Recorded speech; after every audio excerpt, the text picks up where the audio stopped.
The Paracave Podcast, proudly brought to you by major sponsor Jack's Pale Ale, exclusively available at Parramatta Leisure Club, Shannon Cooney from Glenmore Park Realty, BTZD Clothing, and the official media partner of the Paracave Podcast, the Parramatta Times. G'day, it's Gus Walland here from Gotcha for Life and Triple M. I'd love to invite you along to the Mental Fitness Gym. Go to the mentalfitnessgym.org. That is a place where you can pick up some exercises to build your mental fitness, to work on that emotional muscle, those muscles in your head that are so powerful. Please come and join us at the mentalfitnessgym.org for all that stuff to build your emotional muscle and your mental fitness.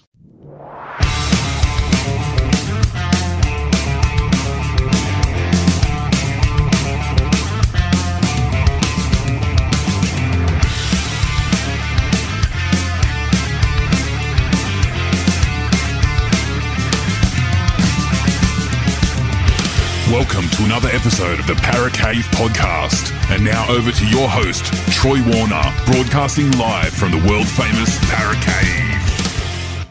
And it is finals time in the NRL, and of course, without Parramatta making the finals, there is no game day reviews or game reviews, previews, whatever. So we might as well keep the content coming and doing some finals reviews and previews, and this is going to be round one of the finals review, and I've got a special guest who's going to be out with me throughout the final series.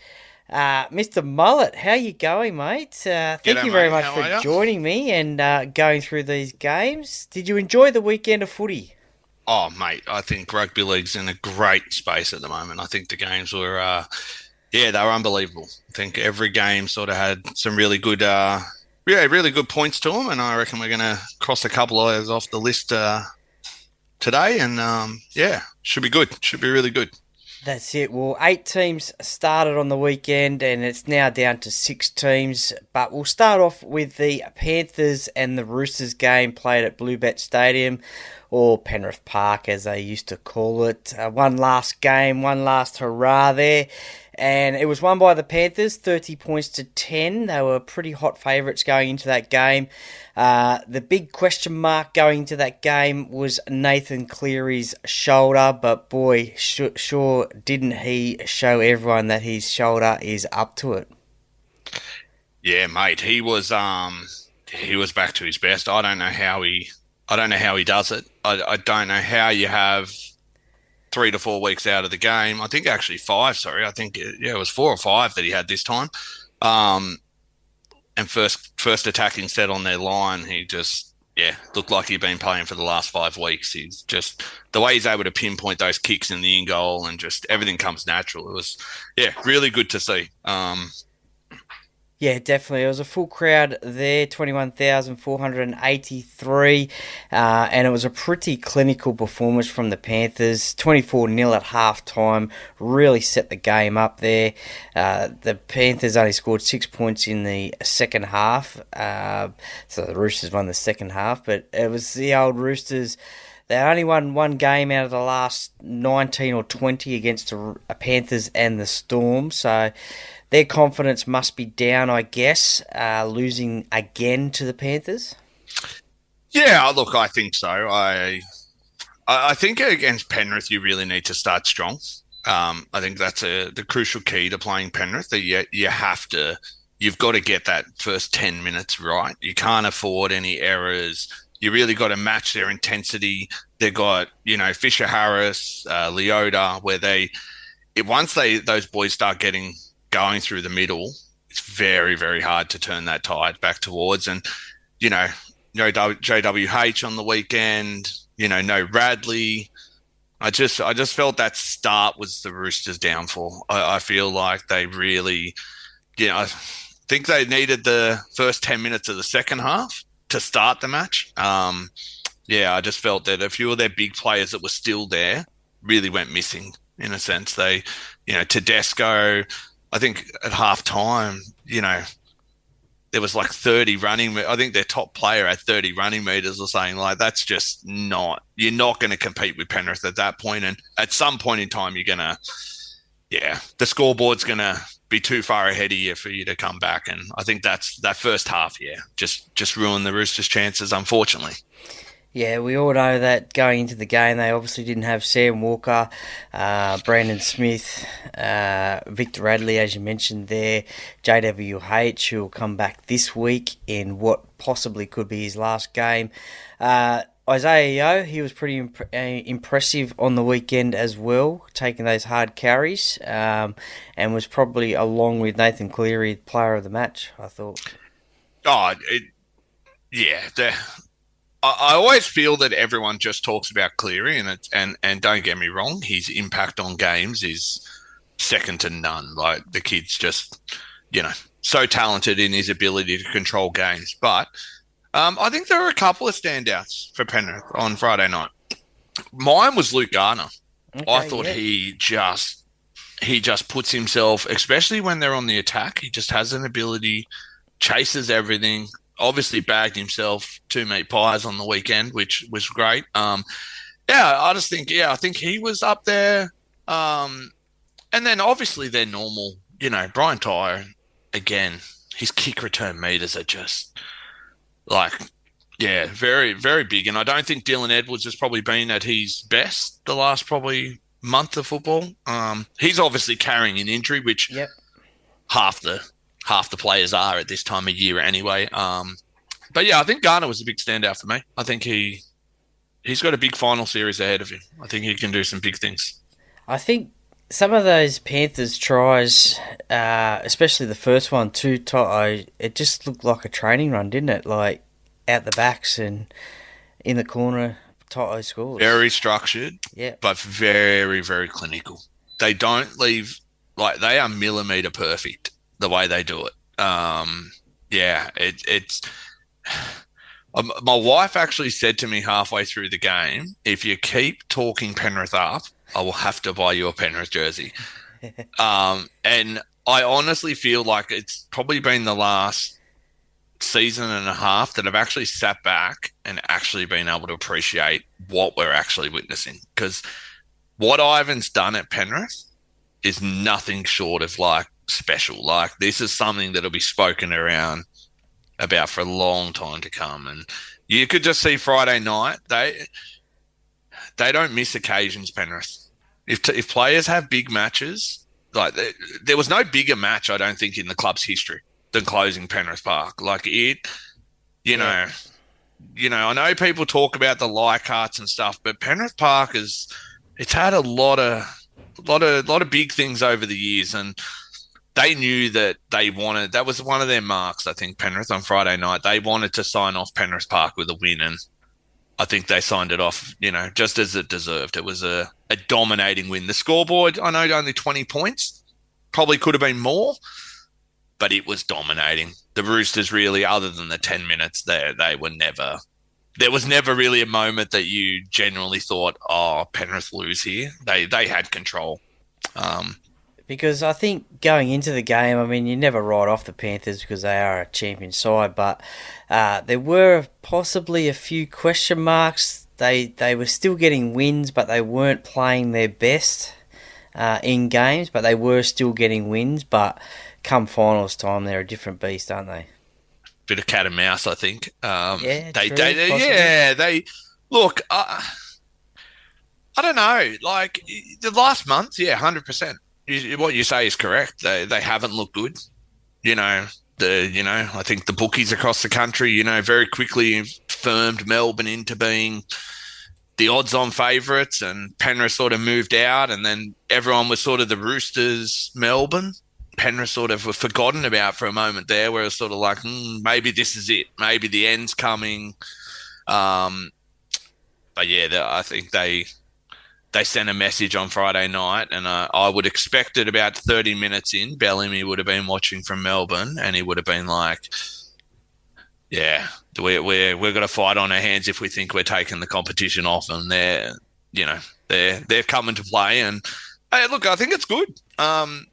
As I'm a Para fan, and it's hard to see another West team, but you have to appreciate greatness, and they're going to be very hard to beat.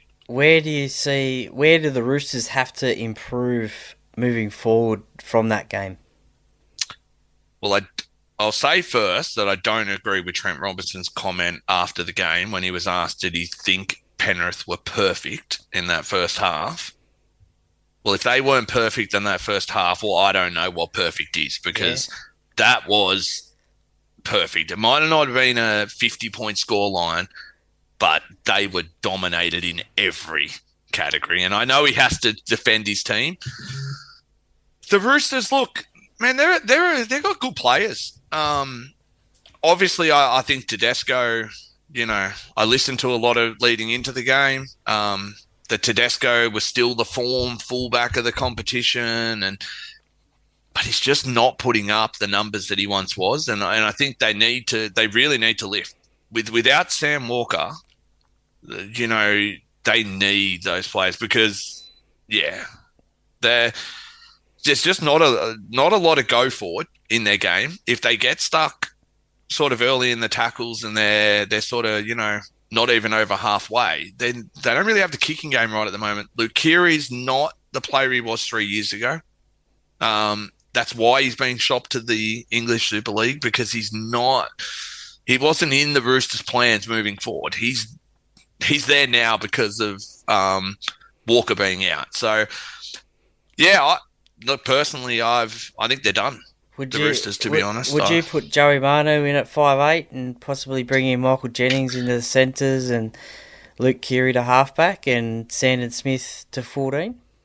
You could, but now you're talking sudden death football, and it's going to take a big coach call to be making that type of change in sudden death. I feel they should have done that week 1. Okay, yeah. And then if it doesn't work, then you go the conservative method week 2. You don't play conservative method week 1 and then go, okay, now look, man, I could have put Tedesco in at 6 and just, and just give him a run, get the ball on his hands, rather than just, he would have had more than 30 running meters at half time.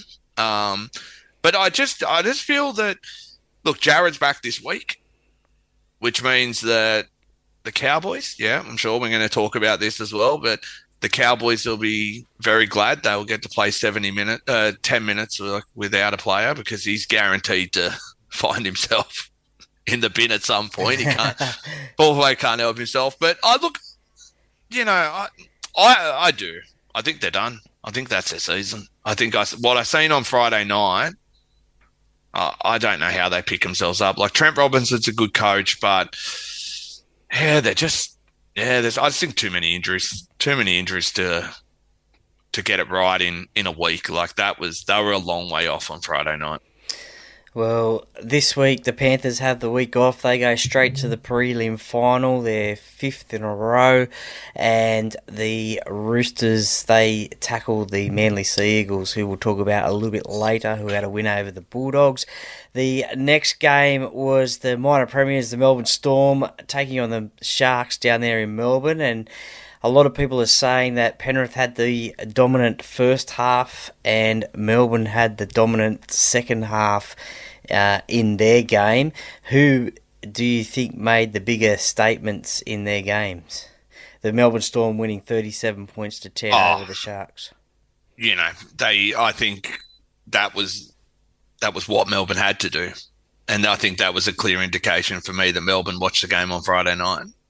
Yep.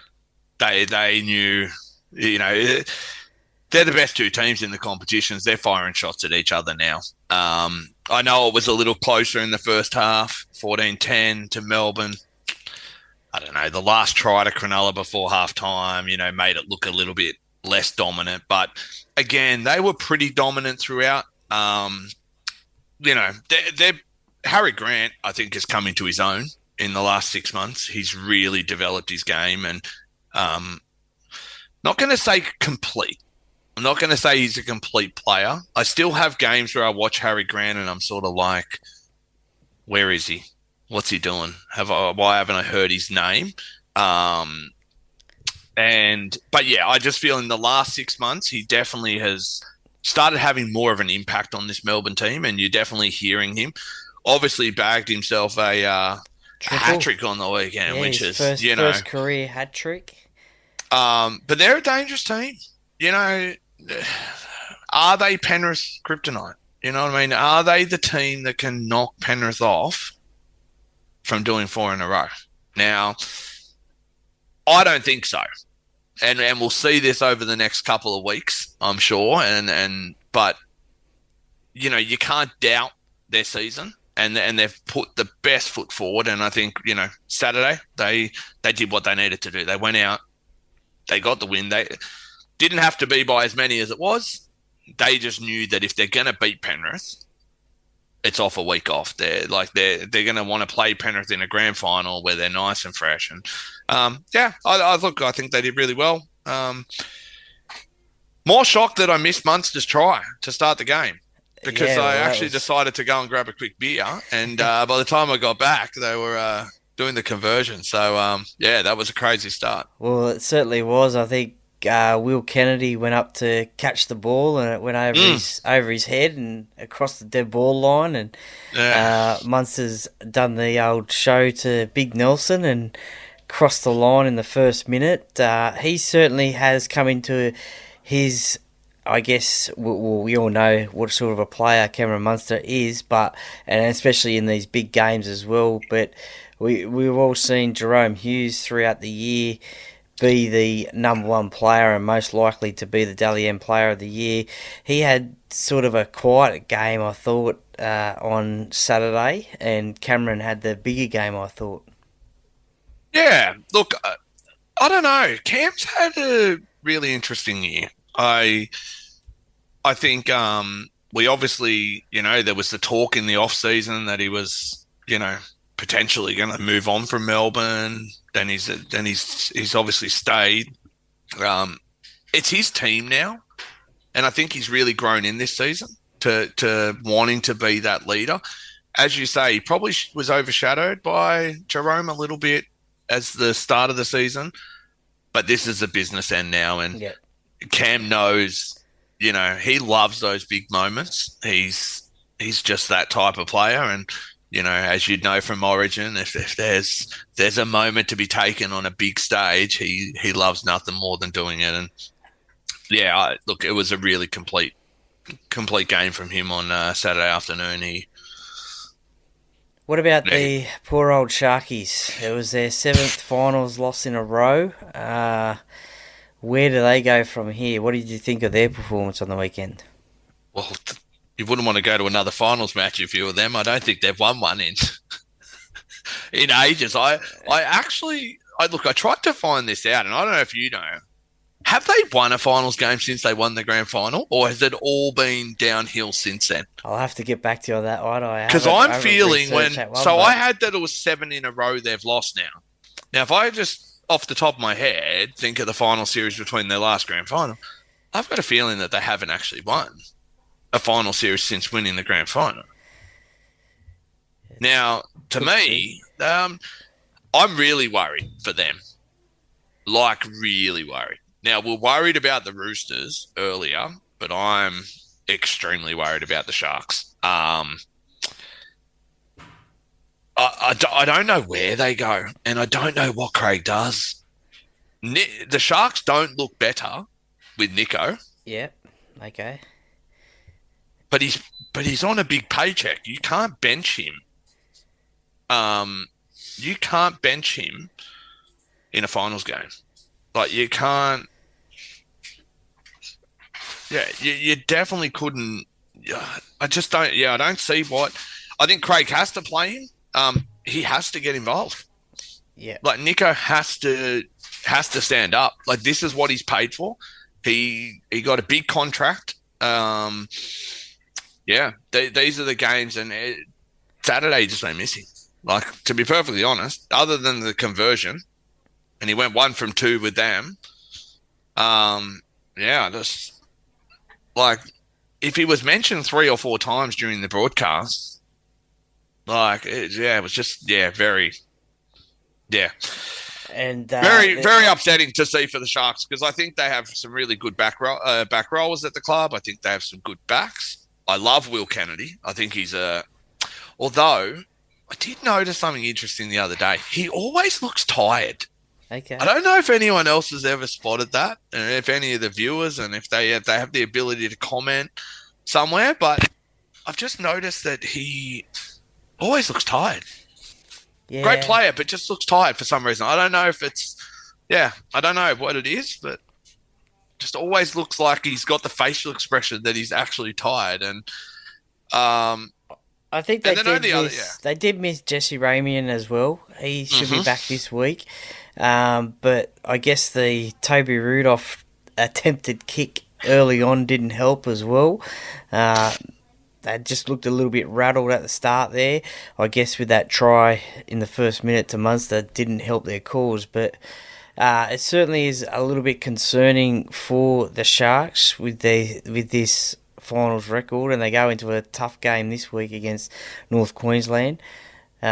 And obviously, a funny moment in the press conference as well. The old press conference table got flipped up, I think, from Cameron McInnes as he was walking out. I did see that, and yes, it was. I think it might have been the only time that that the coach had a bit of a laugh on Saturday because, there wasn't much fun down in Melbourne for him, and that was probably their best moment, but.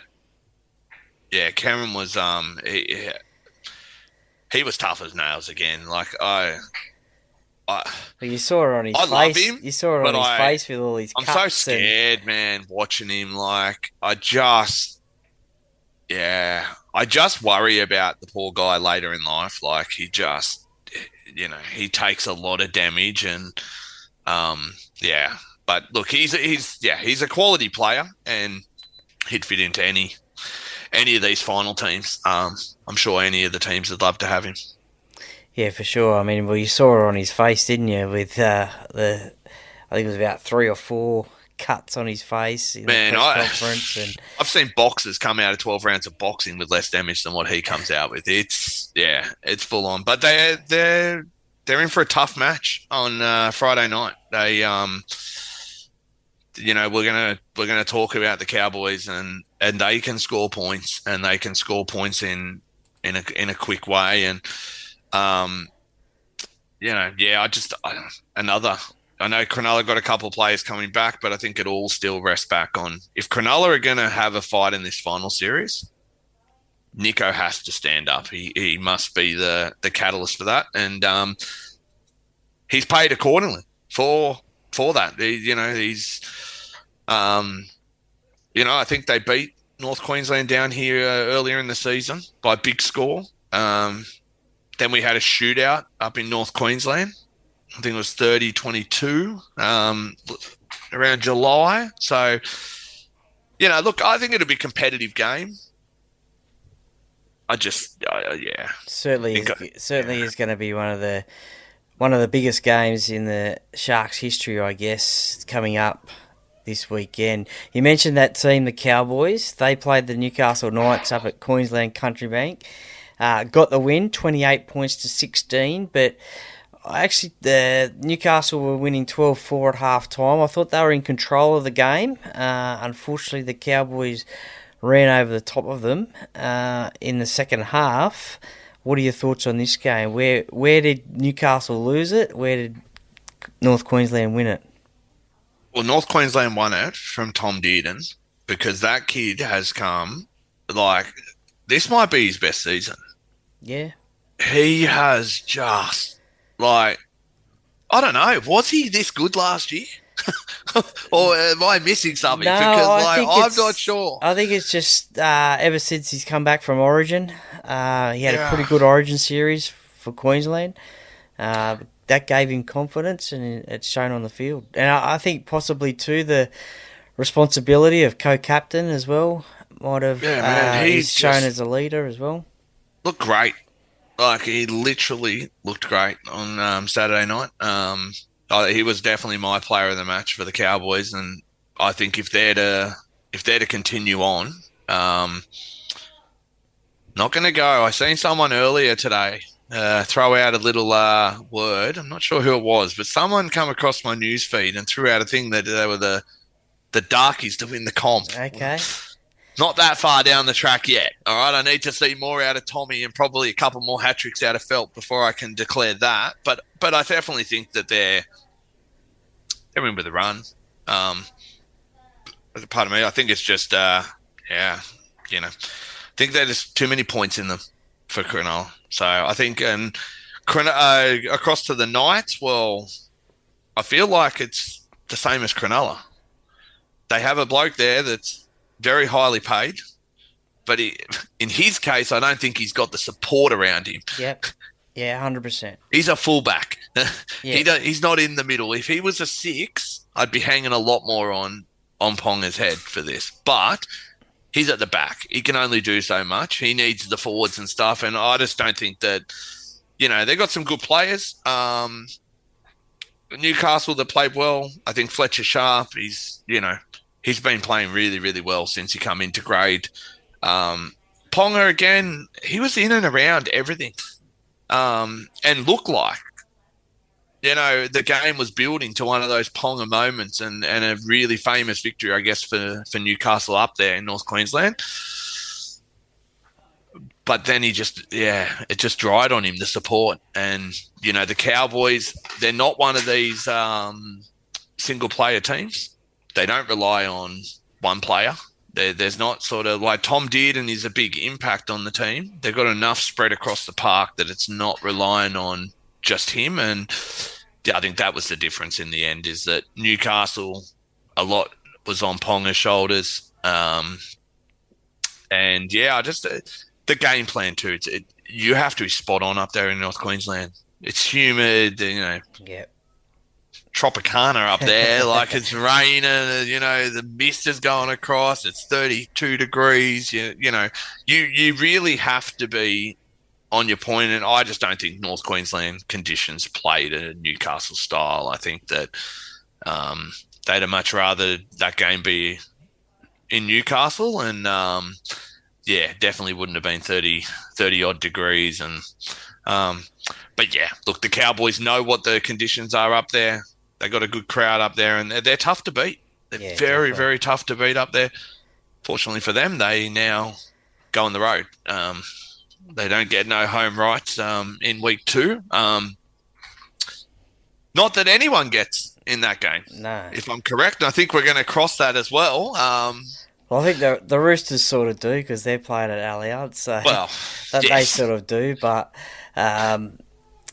the Newcastle, as I said, they were in control of that game all through Kalen Ponga. I think.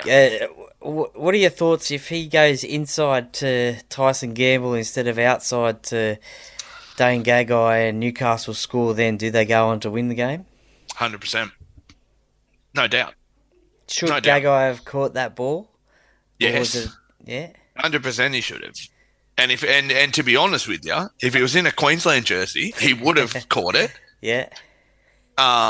It's 100%. That's what you're paid to do. You know what I mean? Like, you've obviously got to take in the conditions. All right, it was humid. It's the ball's probably dripping wet. But at the end of the day, just as fine as football. You catch that ball, you change the game. We're probably all praising him today, and unfortunately, it's another what if for Newcastle, and I feel for their fans.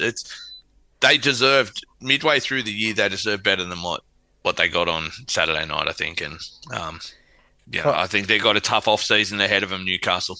Kyle Felt knows how to catch the ball. He got another intercept try. Length of the field sort of try. Another one up in North Queensland. So he certainly puts himself in those big moments in big games for North Queensland, doesn't he? Well, mate, he couldn't get a start at the start of the year. They didn't want him, and he was, I think he was back playing Queensland Cup, and there was no spot for him, and credit to him. He's, top bloke. It's just one of those really good guys, and yeah, it's good to see. I know his time is obviously coming to an end at the Cowboys either this year or next year. It's good to see him playing great football, and he's up there with one of my not the flashiest. Look, he looked No, like he's he was in not. quicksand when he got that break. Yeah, those legs were not moving as quick as they once did, but he's just determined, and he puts himself in those moments, and it's the same guy that did it in a grand final with on the siren. He just in big moments isn't scared to be a part of the play, and yeah, the Cowboys are very, very lucky to have him. Still at his age, I think that they're the type of players in finals. They're the ones that can change games, and I think for the Cowboys, he'll play a big part this weekend as well. If they're to win, his name will be on the scorecard at least once.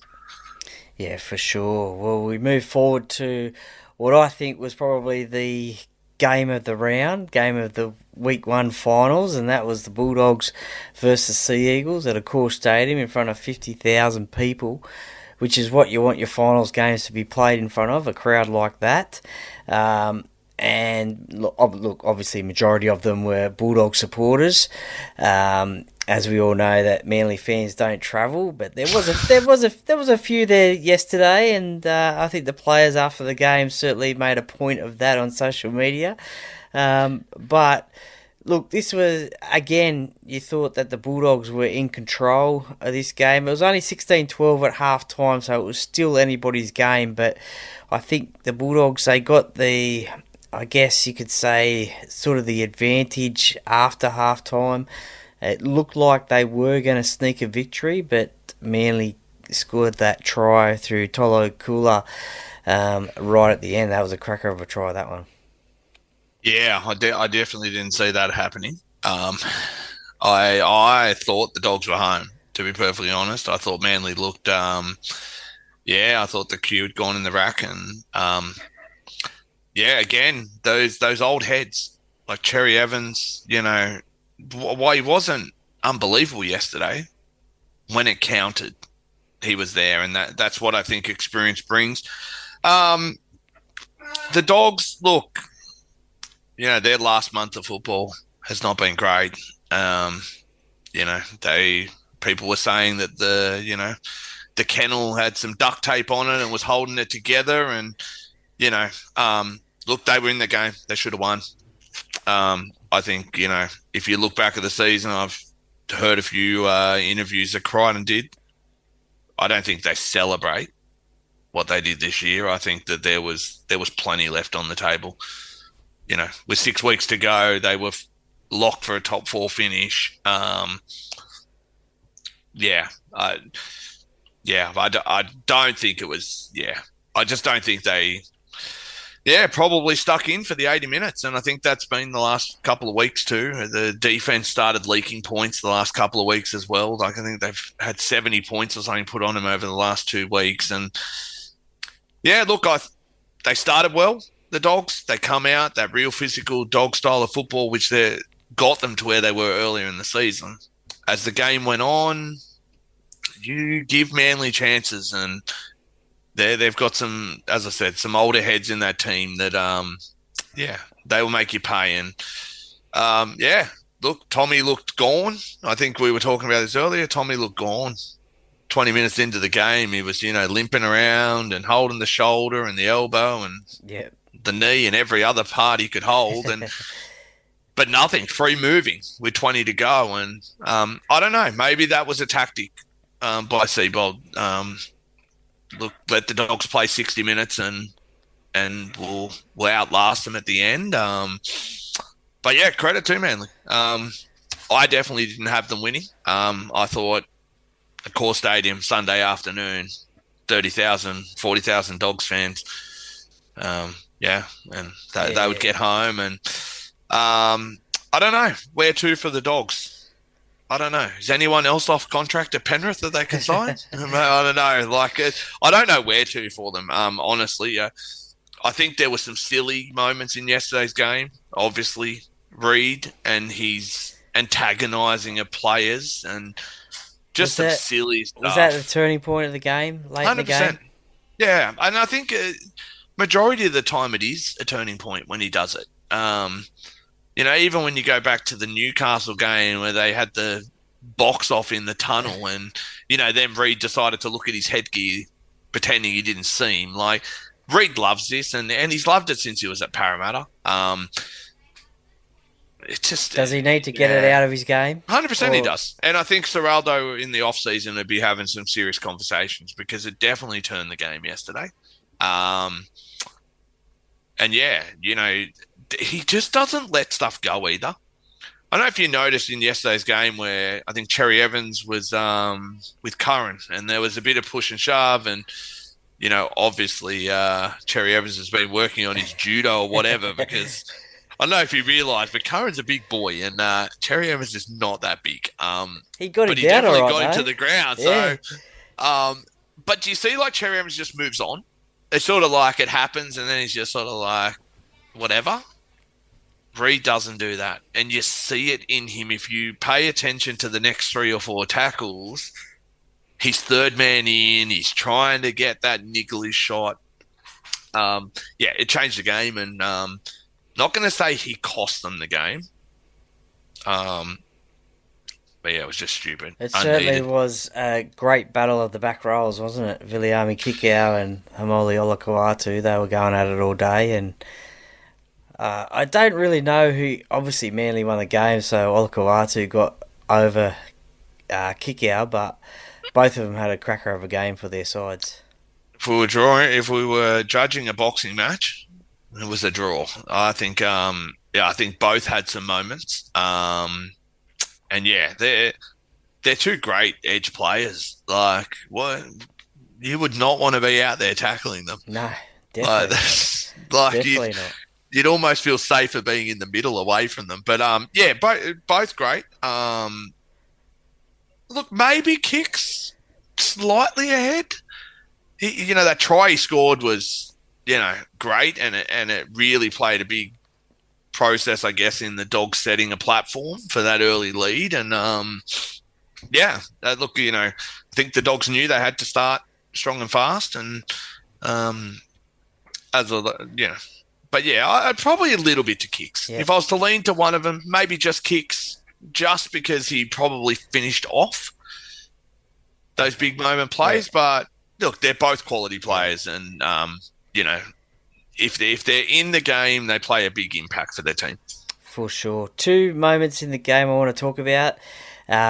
Canterbury fans are arcing up about it. The Daly Cherry Evans try. Did he pack into the scrum properly? Do they pack into the scrum at all anymore? Probably not. No. Scrums have become look, you can't get rid of them because the set plays off them are great. There's nothing better than when you get a team that has a really, really good set play.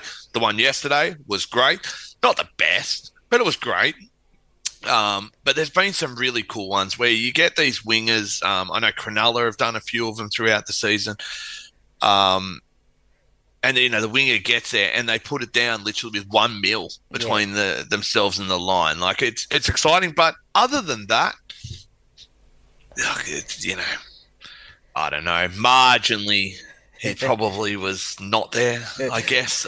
I don't know. Honestly, I had a quick rewatch of it.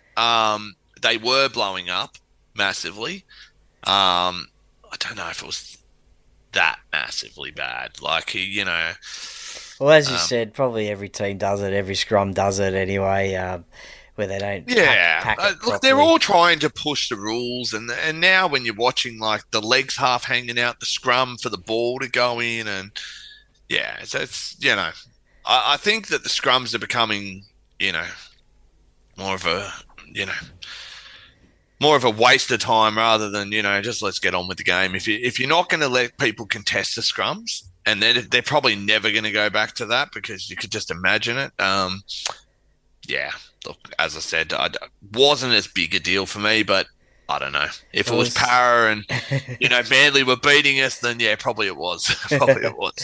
Yeah, well, it was quite funny. DC came out after the game on Fox and said that they've been practicing that at training all week, and it didn't come off. It was ugly, and then it comes off in the game. So it obviously worked there. The other one I want to talk about is Matt Burton and his 2-point field goal attempts, especially the first one. I mean, I'm no first grade goal kicker or drop goal kicker, but to me, he just didn't look like he put enough oomph into that first kick. No, he didn't. He didn't. If it was a sports car, he was stuck in neutral. And he sort of got the ball and was like, "Oh, you want me to kick it? Like, well, mate, you are the only one slotting the field goal from 40 out." It was an ugly setup though, I think, because I think it went out wide and then it came back. Into the middle, but you've got to be better in those moments. Yeah. As I said, he definitely didn't get behind it. And if he had have, well, he nails it because that was the only thing that got it was the distance. If he had more power behind it, he loses less trajectory anyway, so it probably stays even straighter, even though it would have made it off the same line anyway. But bit of physics, if you put more power behind it, it's not going to drift as quick. So it probably goes, very close to over the black dot. And I think the second one he put a little bit more oomph in it, but just didn't have the right angle in it. No, and we have seen him kick a couple this year. 100%. And that's where the clutch players have to stand up. And Birdo's on again, decent coin at the Dogs, and no one's going to remember this season now for them other than themselves. And the preseason, they're probably going to cop off Serraldo for the last couple of weeks. And as I said, they'll say to the press that they're happy and, we're competitive and playing finals. But, yeah. I don't know. I think they're the most improved team of 2024. And as you mentioned before, probably, their last month, I think they were couple of weeks before the finals, I think they were averaging 16 points or so in defence, but then they had those 2 blowout scores in the last 2 rounds, one of them against Manly a few weeks ago, but I think they're the most improved team of 2024. Well, there were not that many improvers this year, Troy. There were a lot more teams that were bad that actually come out of the blue. And we're not season reviewing here, but when you look at the Dogs, I think, look, they had a really good season. I think what I guess we learnt from it is that it takes a lot to just, buy a team. When you look at teams like Penrith, they build these teams. You can't just take their quality play, like a couple of quality players, and shove them in a team and that's it. You're magically going to get success. There's no doubt. Stephen Crichton has changed the Bulldogs club. 100%. But that doesn't mean you win a competition. No. That means you play finals football. You're more competitive during the year. You probably win a couple of those games you were losing. Doesn't put you in the top 2. I think what the Dogs need to do is stick solid. Don't go opening whatever space they got left in that checkbook of theirs, and just focus on a couple of off seasons. I think that the Dogs will have their crack in the coming years. There's no doubt about that. Stephen Crichton's still baby years old. Like, he's so young, and as I said, I would hope that Reid will mature a little. As you said earlier, he did change that game yesterday, and unfortunately for the Dog fans, not the way he should have. How much of a distraction do you think the Josh Addo-Carr situation played on the team yesterday? Do you think it had any, or a lot, a little?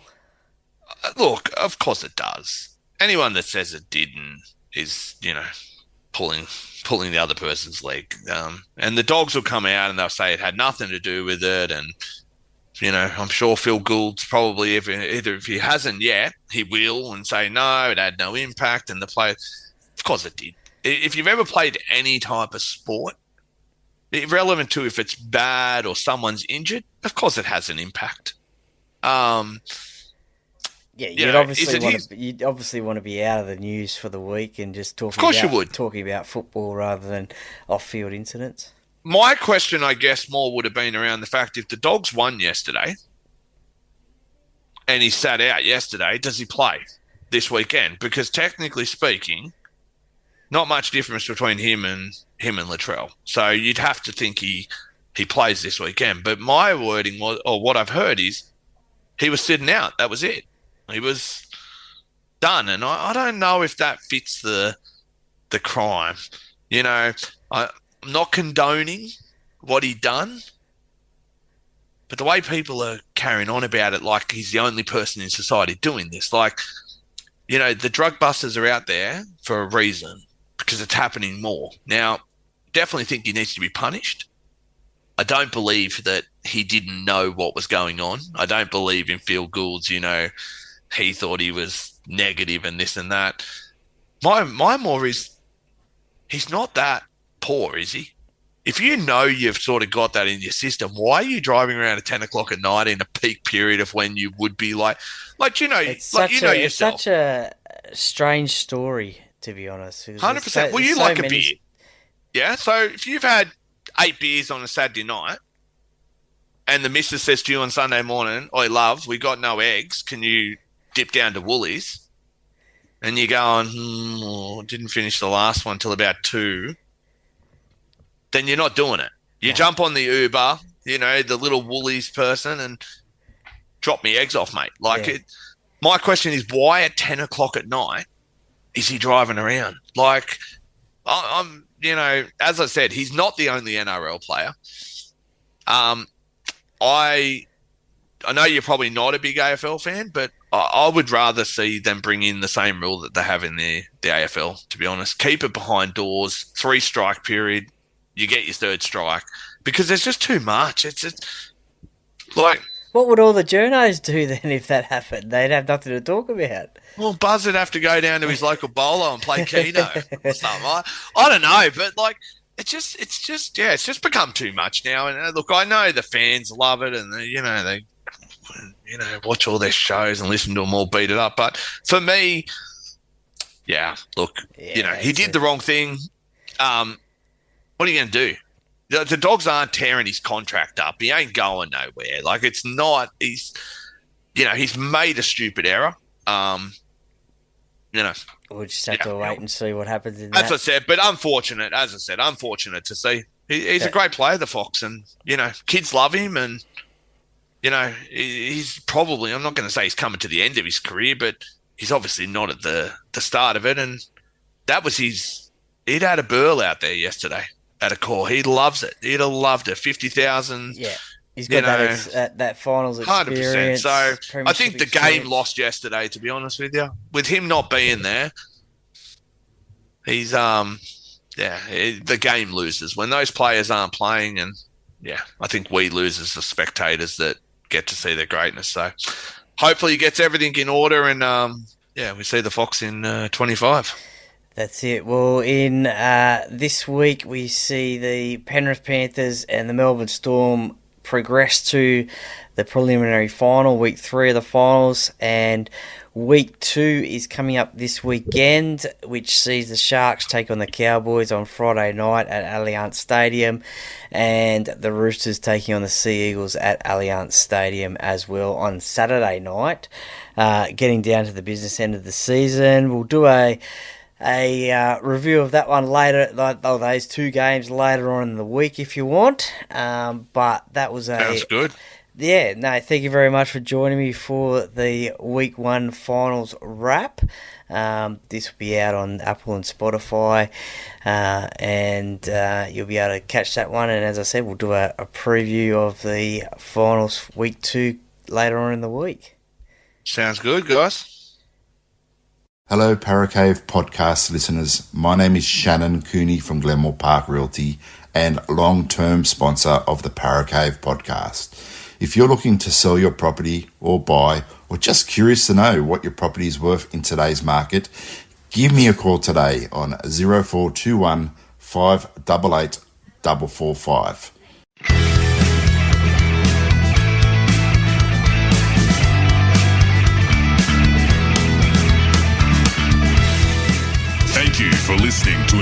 episode of the Paracave Podcast. See you next time.